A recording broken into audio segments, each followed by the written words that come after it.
All right, good morning, guys. Obviously, a lot of frustration, anger, sadness, all the emotions that you feel after a loss. It's just, and as they piled up here a little bit, I feel just tremendously bad for that locker room. You know, their process has been right, and that makes it the most frustrating thing because. You know, we're sitting here forced to search for some answers. You know, I thought from an offensive perspective, big emphasis on starting fast. We'd struggled with that as of late, and I thought the offense did that. Came out, played really good football early on, and then after that interception, feel like we just not play like that first half team. You know, from a procedural standpoint, from a execution standpoint, missed ops all over the place. Behind the sticks way too often. Did not play good football in the second half, and really after that interception, there were spots here and there. It wasn't all bad, but not to our standard. Defensively, I thought they played well for most of the day. At the end of the day, the penalties and the couple deep balls that we gave up, they killed us. You know, and to win games like that, you can't give that type of stuff up. I thought special teams played winning football for us, without a doubt. Kane, just what a tremendous story. The guy's worked his butt off as of late and earned this op to be up, and you know, so excited for him and that entire unit to get him home and to score like we did. Injury standpoint, Sauce, don't have any new information on him yet, and Morgan Moses is the same as, don't have any new information, so you'll get it when I get it. Beyond that, questions? Jeff, have you made any changes at quarterback? Do you intend to keep Aaron as your starter this week? I do. And when you said yesterday that you wanted to, watch the tape before giving any sort of assessment of Aaron. So what did you see when you watched it, and what went into the decision to keep him as your starter? We have great belief in Aaron. We really do. And we think he gives us the best opportunity to win. After assessing yesterday's game, I thought there was moments in the first half where you saw Aaron Rodgers. I thought there was moments even in the second half where you saw Aaron Rodgers, and then there was moments that he didn't play to his standard, and he'd tell you the same. So we think we believe that he gives us the best opportunity to win. So he's our quarterback. Like when a player struggles and they're 28 years old, right? You say, oh, maybe they're having a bad stretch or something like that. When they're older, 40, 41, you start to question, have they lost it, right? Is it near the end? I'm sure during your career, you kind of went through something like this. Do you have any questions whether Aaron can still do this, at a high level? I don't, because I see enough evidence on tape of him still being capable of playing high-level football for us.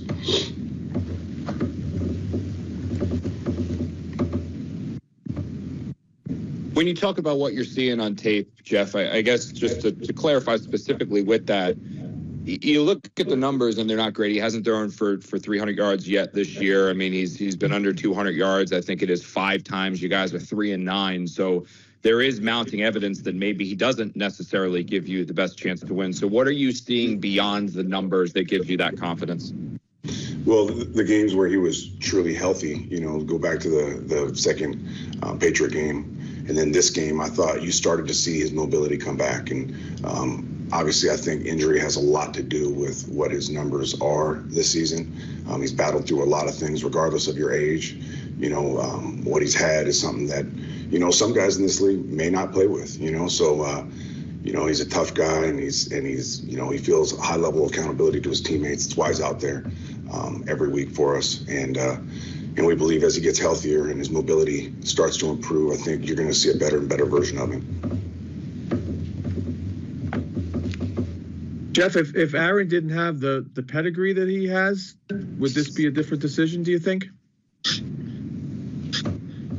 Well, that's part of every conversation regarding Aaron. Just like, he's done amazing things. He's done legendary things, Hall of Fame things in this league. And I think that's always part of the conversation, always. When you make a decision, go ahead, Rich. When you make a decision like this to ride with Aaron, how much do you discuss that with Woody? How much input does he have? We have good, healthy conversations, Woody and myself. So, and I'd like to keep those private, please. Jeff, when it comes to, you said you're sticking with Aaron. Is that for the rest of this season unequivocally that he is your guy barring health the rest of the year, or is this more of a week-to-week thing at the moment? No, he's our quarterback. Jeff, you said yesterday about the penalties. You wanted to take a closer look at them and see what, if they were real, if they're not real. What's your overall assessment of the penalties, and particularly the fourth quarter, that series on defense? Yeah, the pre-snap stuff, totally unacceptable. We had the offsides, which was real. Obviously, the 12 men, unacceptable, and I'll take part of the credit for that for sure. The horse collar, to me, that's an aggressive penalty. Sometimes just in a scrum like that, things like that happen. The fact that he didn't get tackled by the horse collar itself, and it was the minute he identified they had that part of his jersey, let it go. That's an aggressive penalty, and then obviously the DPI by Stiggs. We just got to keep our hands down and stay cleaner in those moments, which can be very challenging, especially at the top of the route like that. But we can play it better. So, a couple in there that were aggressive that we're always going to be able to live with, and there's a couple in there that are totally unacceptable. DJ Reed had a pretty harsh criticism of the officiating on his social media account last night. I'm sure you've been briefed on that. What is your opinion of the way he reacted?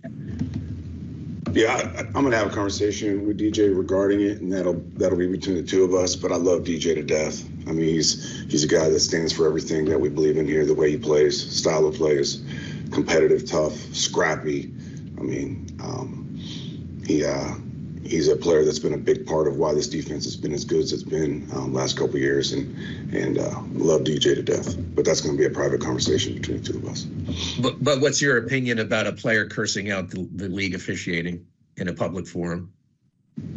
I'd rather keep that to myself. I'm going to have a conversation with DJ regarding that. We'll take a couple more for Coach. A couple more. Jeff, after the speculation that there might be a quarterback change, did you have a conversation with Aaron? Did you guys talk and say, everything's staying the same? We talked last week. Yes, we did. Brick, on the 12-man penalty, I know you touched on it yesterday after the game. The punter obviously was dealing with something. They were showing that in the broadcast. How aware were you of that at that time, that their punter may be injured? Did you see something that made you think they were going to punt initially, or was it just instinct on 4th and 6? Can you just kind of take us through the mechanics of what happened there? Yeah, there was a moment there where we thought we had seen the special team coordinator signal on the sideline their punt stuff. So, and I was aware of the punter being nicked and struggling there, and he was uncertain to finish. But it's got to get communicated across the board. When you're typically subbing, you're subbing the guys near the ball in the line of scrimmage, and it was one of those ones that got away from us, and it's totally unacceptable that X was back there obviously as the returner, and we missed it. Can't happen. It was a critical error and a critical moment of the game. Can you talk about Olu's play yesterday, making that second start at left tackle? Yeah, he's just and I keep saying it. It sounds like I'm just saying the same thing over and over again, but it's the truth. The more ops to play, the better he gets. He just builds on each performance, and in both phases, both in the run game and pass protection. So, just so excited about the future this guy has. Yeah, we saw some guys get opportunities yesterday that haven't, like Isaiah Davis played a little more, and obviously had the touchdown. Kane, will you look to do that more down the stretch here and get some guys maybe on the field that haven't been there? Yeah, when guys, they earn the opportunity to play, we're going to absolutely give them an opportunity to play. Like Isaiah Davis and Kane are two, they stand for all the right stuff, like to get a window into their world. I mean, they're two of the better practice players I've ever been around, ever. Player, coach, my 20 plus years in this league. So it's a great opportunity to reward great behavior, especially in times like these. After the game, Breece Hall was beating himself up for the fumble, and he called it the most trying year of his life. Those were his exact words. I'm wondering, from your coaching perspective, what have you seen? You know, I think he's got a handful of fumbles this year, which is unusual for him. Is he pressing? What do you see from a guy who's clearly not performing up to his own expectations? Yeah, first of all, I'll say this about Breece. I've seen the amount of growth that's come this year behind the scenes has been astounding. His practice habits, his meeting habits, all of it is become elite. The process has become elite. I think he'd tell you that, especially the ball security stuff, that's not to his standard at all. Takes great pride in protecting the ball and taking care of it, and and that is not up to his or our standard as far as that is concerned. But I would say this: there has been growth, amazing growth by him, and it's going to pay dividends. It will. Statistically, it doesn't always tell the story completely, but his process is right, and just the fact that he is absolutely taking that one on the chin after the game, another reflection of the teammate that he's really becoming. It's one of the bright spots in a season like this. Can you speak about Last one here? Can you speak about Will's growth? I know he got a pair of sacks yesterday, and now it's 10 sacks in his second season here. Yeah, it's another guy that's just another bright spot in a season with not as many bright spots as you like. And it's absolutely a byproduct of his process. Here's a guy that gained nearly 20 pounds this offseason and kept his weight on all year long. Not a naturally big guy, a guy that's got to work at it, and he has. Practice habits have become elite, all of it, and for all that to be demonstrated in the sack production that he's had is you feel good about stuff like that.